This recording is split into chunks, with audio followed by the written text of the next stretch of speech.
an estimate of the natural fracture system, the high permeability direction, and I can get an estimate of the matrix or low permeability direction, the degree of anisotropy of the system.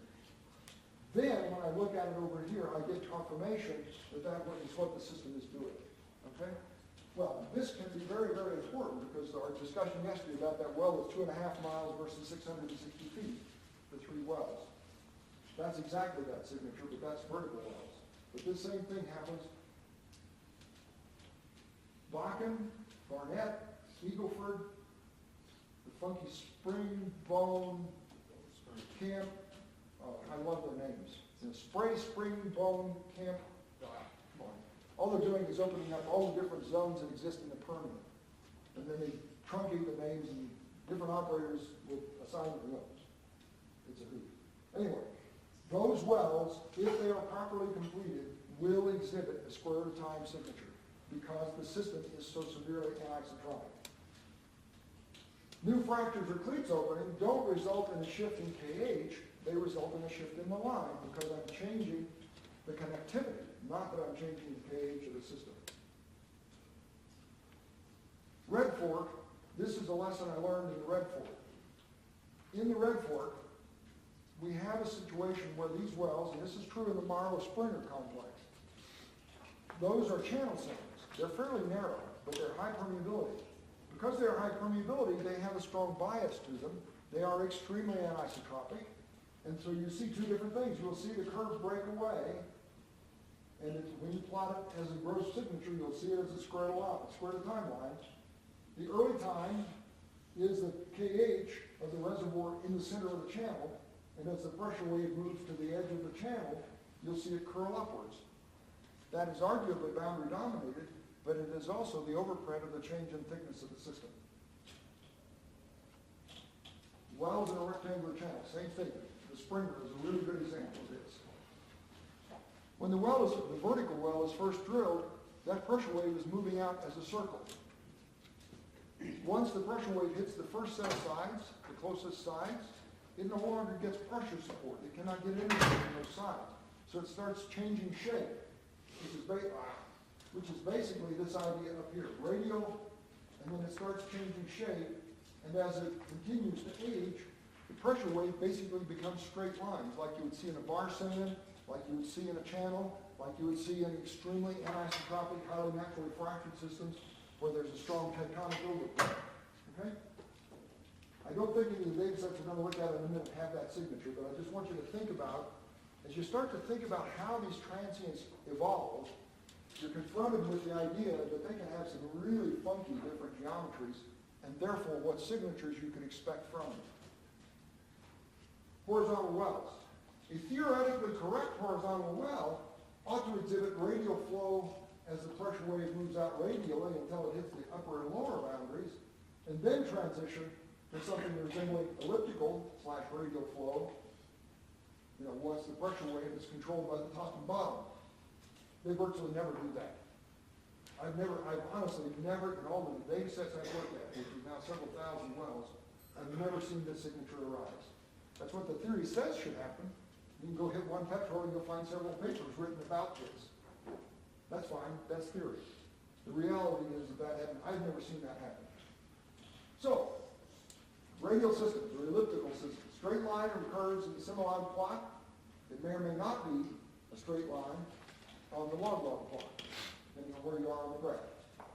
The transmissibility is inversely proportional to the slope. The intercept is predictive of the connectivity between the reservoir and the wellbore. The flow geometry affects linear systems and can be seen on the square root time plot, but it also reflects itself as this elliptical concept.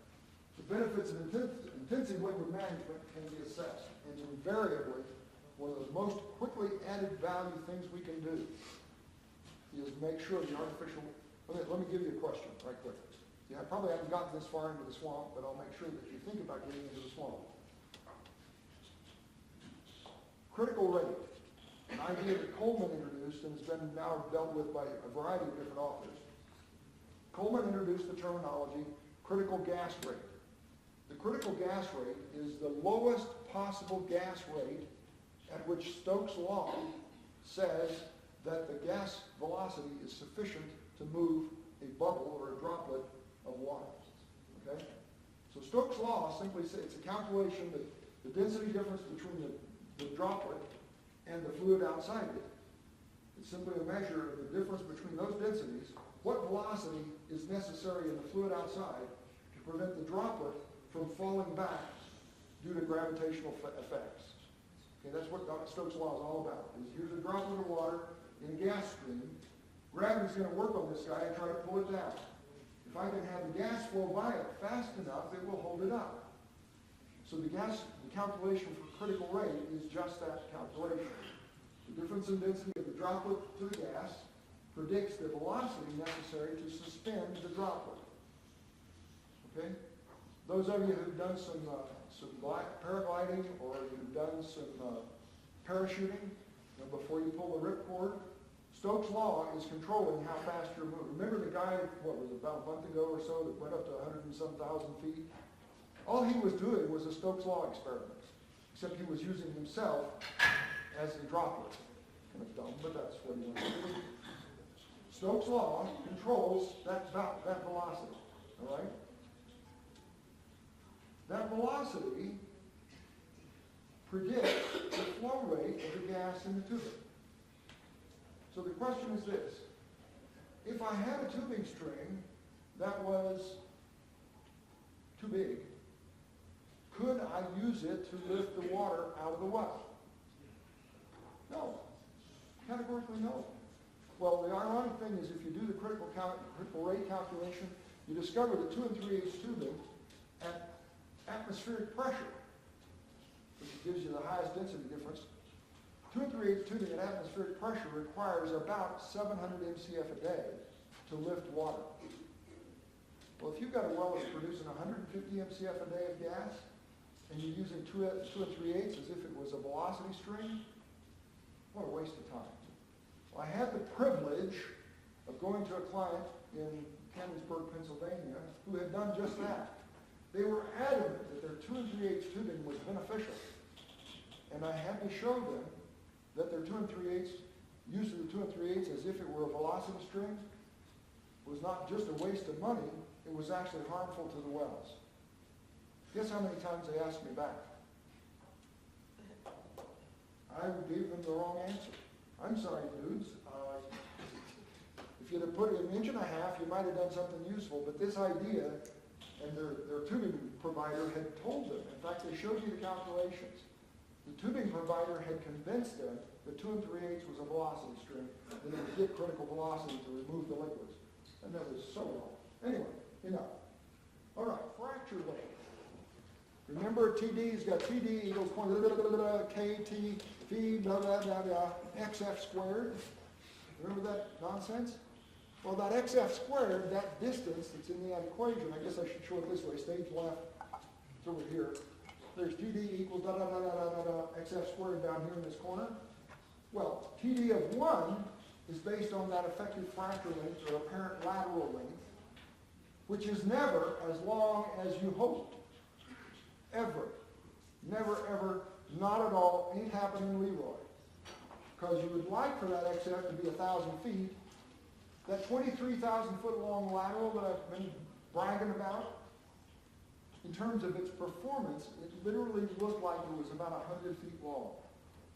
What a screaming disaster. I mean, you talk about Disasterville, here was some $20 million, on average, approximately, just kind of as a ballpark number, drilling plus completion of horizontal costs about $1.5 million 1,000 feet. Ballpark, because obviously it depends on depth and a bunch of other stuff. But for discussion purposes, a 1,000 foot long lateral is going to be about $1.5 million. A 2,000 foot long, it's $1.5 million times 2. Okay, move on. You get the picture. Anyway, 23,000 foot long lateral ain't cheap by anybody's book. And here this thing is performing as if it were a poorly completed vertical.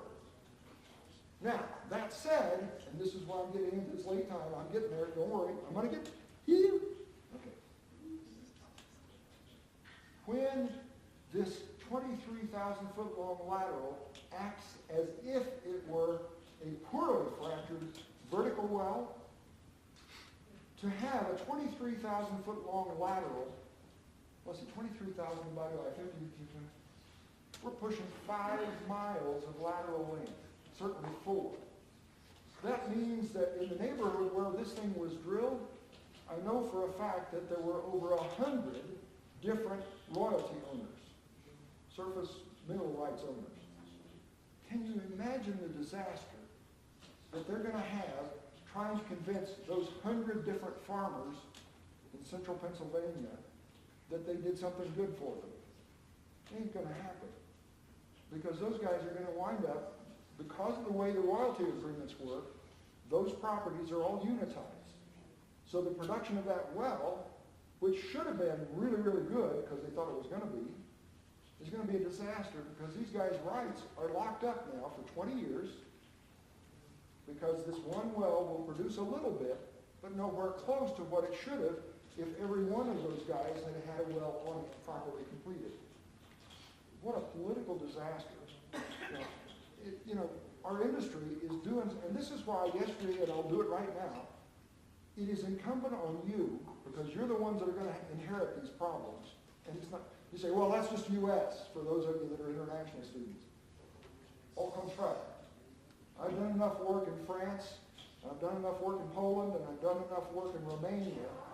Those issues, if you think they're bad here, go look at the lease position in Poland, where we have typically, on average, about 5 mineral rights owners per square mile. They literally have hundreds. And the scariest news is, in Poland specifically, because of some of these leases date back to the 1300s. Can you imagine the provenance issue for a lawyer? Here's a lease.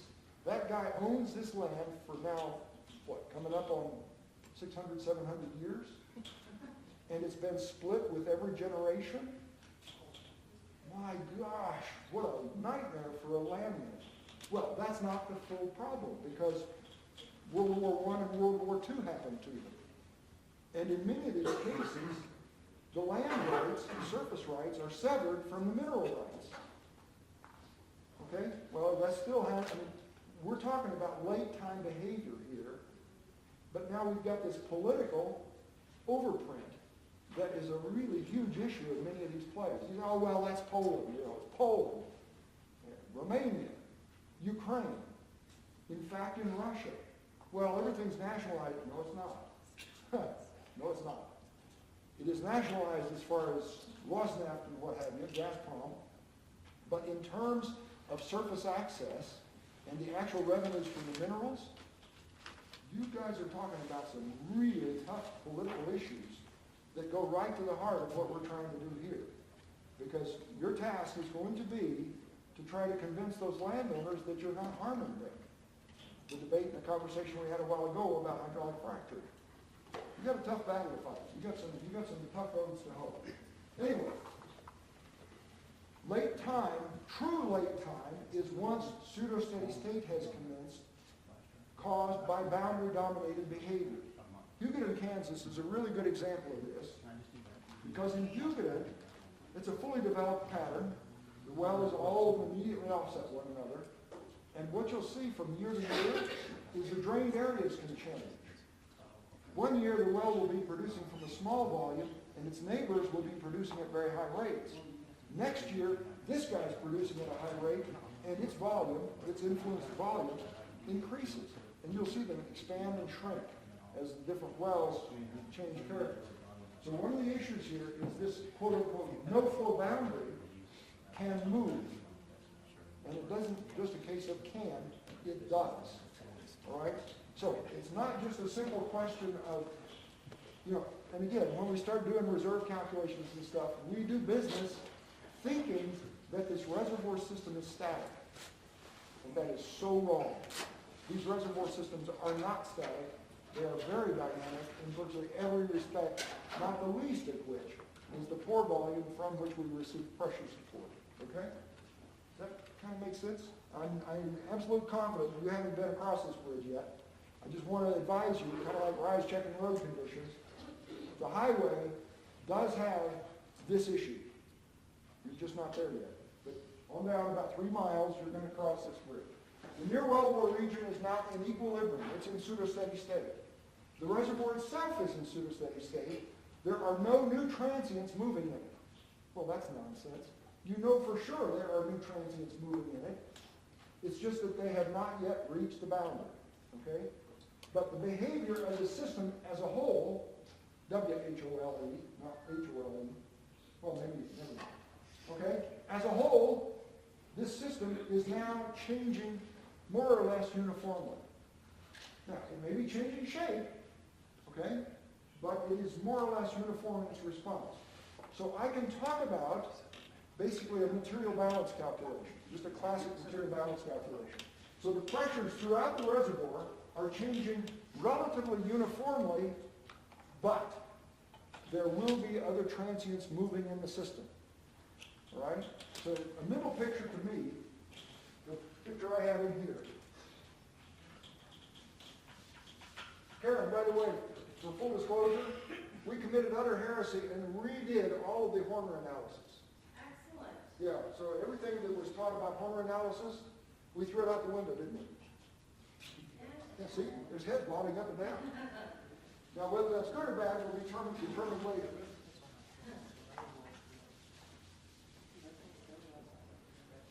My mental picture is this.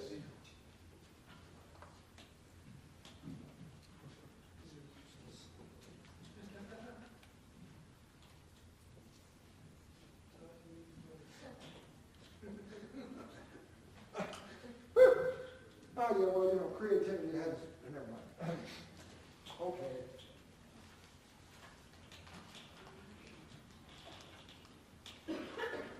Oops. There's the wellbore. Now, I drew that with malicious intent because the theory says that the wellbore is infinitely small. It's a point. I got bad news for you. As good as the drillers in the room are going to be, they are not good enough to drill a well so small that it's a point. No. Well, we'll leave that. So the real transient looks kind of more like that. So what we've reached is the boundary down here. All right? And what's going to happen today is this signature, and tomorrow,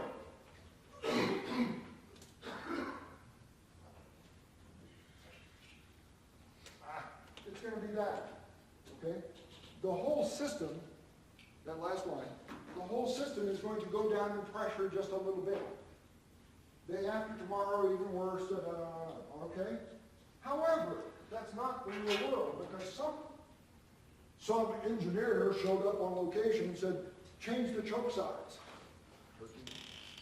So, what we're going to have day after tomorrow is that. And next week, we're going to have that. And it's just this transient moving.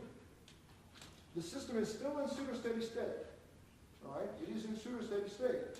But the real world is going to be that on top of, superimposed on pseudo-steady state, you're going to have transients moving through the system. All right? That happens. That's good news, because as I've said about 47 times now, those transients let us see the system again. Has it changed, or is it still the same? We're talking about this late timepiece. On Alan Grangarten's work, it's those unit slope lines up there, this stuff. Okay? On the pseudo-steady state plot, cum over Q, RPI versus cum over Q, it's this piece. The slope of the line is the reciprocal of pore volume. All right? What is the shape of the pore volume? I have no clue. I have no clue. I do not know. Do I care? Yes, because unfortunately here in the States, shape of the pore volume is all about spacing orders and unitization. In Europe, the same issue. There's an area in south, oh shoot. I cannot think of the name of the town. That doesn't matter. Anyway, it's southwest of London, about 60 miles. And there's an area there that is unitized, but they got into a huge squabble. I mean, it was ugly, because the Crown owns some of the property and private ownership in other parts of the property, all of it which is unitized. And if you know much about British law, the Crown's law always supersedes everybody else. Well, the everybody else were definitely not happy about the unitization order, because that was a classic case of I is more equal than you, and you folks were not happy about what was happening. So it created a very serious stink, but it really was driven by this issue of what was the pore volume, and how did the pore volume contribute, and what shape it was. Got it resolved. Not necessarily everybody, and especially the Queen, was not particularly happy. Hey, Queen. Oh well, that's life. All right. Lake time response is not strictly linear. Now, if you go read the literature, you read the SPE literature, you'll see some ideas in there about how to correct viscosity for changing reservoir average pressure, how to correct compressibility for changing reservoir average pressure, etc. And those are appropriate things to do. No question, RPI does it. However, it still will not be a straight line. The observed data, remember our conversation yesterday, I know I committed a bit of heresy when I told you that reservoirs are not constant temperature, and then I had the audacity to tell you reservoirs are not constant composition. Yeah, well, here's where it shows up. This curve will continue to bend. The program and the PVT calculations are both based on the assumptions of constant temperature and constant compositions. Retrograde reservoirs are not constant composition. Do you know of any retrograde reservoirs? Do you know of any? Yes. Every reservoir, to some extent, is retrograde. Just look at the PVT envelope. You've taken PVT already. You know the shape of that curve. You know where the dew point and the bubble point are. I can say with absolute confidence, if you look at all the phases, we don't usually do that. For example, it is absolutely rare that you do a chromatograph analysis above C15. Natural gas supposedly has no waxes in it. Supposedly. I can show you, there's a highway that runs from Johnstown, Colorado east to Highway 85, or 285, no, 85. On the north side of that highway is a well that has oil that is green. Literally green, almost like her shirt. On the south side of the highway, the well has oil that is the yellow of his shirt. Think about that. These are gas wells. They are registered as gas wells in Peons, in Mam Creek. Well, actually, it's not on Mam Creek. It's on Hunter Mesa. On Hunter Mesa, in Peons, there are gas wells that have no measurable liquid hydrocarbons. No measurable liquid hydrocarbons. But they will plug up in the valves about twice a week. And the material that plugs them up is a wax that is yellow like his shirt. If you do a gas analysis, you discover that there's methane, ethane, up through pentane. Nothing. And over here about the wall at C60 plus are a bunch of waxes. What? Yeah. In a gas well, no liquid production, the gas is able to vaporize, sublime actually, the wax, the C60s, carry them to surface, and when the JT cooling gets strong enough, as it goes through the valve, it drops that wax out, and it plugs the valve. Wow. We never, ever expected to find super heavy-end waxes in a gas. And there they are. And it's very prolific. I mean, there are hundreds of wells in Peons that have that problem. So, when I talk to you about this graph, the Q over Q versus RPI graph, that curvature should not be a surprise. Theory says it should be a straight line. Mother Nature looks at us and says, ha, ha, ha, ha. Except I think it's a far more hilarious laugh than that, probably a little more sadistic. But that's part of what makes this game, to me, fun, is Mother Nature's got all these really cool surprises for us. Our task is to figure out how to deal with them and how to make money from them. So, these are some of the things that contribute to that curvature, but I am strongly convinced that one of the biggest issues is the composition question. Middle time, we already talked about that, so we can move from there. Late time, we've already talked about this geometry question and the transitions. The ideas about the natural fracture transitions we talked about a couple hours ago apply when you go into pseudo-steady state, just the same.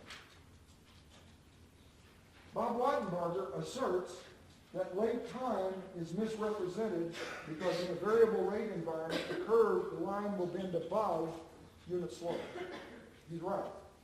However, if you do your dimensionless time calculation with the mass balance time, corner effective time, T sub P, that straightens this guy out and it'll sit right on the unit slope, which is kind of neat. It's that simple. That's all it takes. Bob was right. If all you do is plot normal time, this curve will bend up with variable rate data. But if you use the mass balance or the Horner equivalent time, it straightens it out and puts it right straight on the unit slope. Interference. This is the period of time when you see interference. And I think we talked that problem fairly well through, I hope we did, yesterday, about how the wells can interfere with one another. But in this setting, when you compare two wells, I'm not going to spend much time because my 30 minutes is about up. Basically, what we're looking for, we know if we had one well inside, this is the middle picture I have. I don't think you're young enough, or old enough, I guess I should say, sorry. I remember back in the day, this is way back in the day, when I was in junior high school, we had a drugstore that we would all stop at on the way home after school. And it was a real treat when my allowance was enough that I could stop by and get a cherry Coke. And it was a double, triple real treat when my girlfriend wanted to drink from the same cherry Coke. That was really cool. Whoa, yeah, this is hard. Oh, sorry. So I overplayed that one. But it's, you say, that's got nothing. Yeah, this is all about reservoir engineering. Yeah, boy, he's going to have to really dig this one out of the hole. He's got a problem. No, I'm not. My stinking cherry Coke went away twice as fast. Dadgummit. I bought that 25-cent cherry Coke, and it was so good, and she started slurping it faster than I could. That's all about interference. That's what it is. The reservoir is the same size, but now it has two straws in it. And if that other straw is pulling stuff out of my reservoir faster than I am, they win the race. Well, guys, you just got to be careful. All I can say is you got to be careful when you buy a cherry Coke. Anyway, that's what I'm trying to get you to wrestle with right here. If the pore volume of the reservoir stays the same, and you now have a new well interfering with it, the lag time between the two wells is controlled by the conductivity of the system. But once the two wells go into interference, for a while it will look like that original well is not in interference, even though it actually is. But finally, when the pressure wave from the second well starts to talk to the first well, you see the pore volume appear to drop roughly in half. And the roughly is because if that well's producing twice as much as your well is, the ratio will be 1 in 3. Okay? So it really turns out, you got to be careful. When you look at this pseudo-steady state plot, you had a certain slope establish itself. The new well came in, and now both wells are producing from the same pore volume, so the slopes of the two lines should represent the original pore volume. See what I'm saying? So, it's a way, and the reason I just engaged this, but we're going to kind of move on. Basically, the existence of interference exhibits itself as a change in slope on the pseudo-steady state plot. All right? And that's basically how you spot it, the production of A plus B. All right? I had the privilege of BIA is a new airport relatively in Denver, I had the privilege of getting to see some 3D seismic under the airport. When they built the airport, they had to buy all the oil wells that were under the airport. And there were probably 50 of them. What we saw on the 3D seismic was compartments. Here was the Niobrara and the Dakota, and the J to some extent, but not so badly. The Niobrara had very obvious compartments. They weren't necessarily squares, although that's kind of what I'm drawing here. And what we saw on these wells was this kind of wavy signature. As a compartment would be depleted, the pressure drop in it was great enough to cause flow from the next compartment. And so you would see pressure support from it for a while. And then it would deplete enough that the next compartment would open up.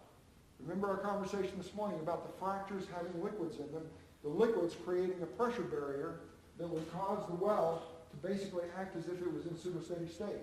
That's exactly what we found was happening. Shell, Royal Dutch Shell in the North Sea had some 3D seismic, some what they call 4D seismic, in which they had done repeated 3D seismic shots. And you could actually see this, you could actually see the faults, which were liquid water filled, fail. One set of 3D seismic, everything was sealed, no cross flow. The next 3D seismic, you could see a little spot where it was starting. The next 3D seismic, it was bigger and bigger and bigger. We've seen this in Hitchcock near Galveston, Texas. We've seen this in Mobile Bay and some of those reservoirs. We've seen it in the Niobrara in Colorado. It's a very common phenomenon. In Red Desert Basin in Wyoming, this is the rule of the day. Those wells in Red Desert Basin in south central Wyoming, near Wamsutter, if you know where Wamsutter is, this happens on every well. It is a very common phenomenon. Okay, so in late time, we can't necessarily see irregular shapes, but we know they exist. It is not geometry dependent. It is pressure support dependent. And that really does get back into the geometry question, obviously. Interference or lack of it can be a significant feature. Compartments are virtually always observed to some extent in really good data. Strong rate changes will cause the AGTC curve to go up, but you can take care of that by using material balance time, corner equivalent time, as opposed to just straight time. And my chronometer says I ran over by 3 minutes. Shame on me. So instead of 1:15, we'll get back together at 1:18, right? Okay. See you after a bit, guys. Thank you.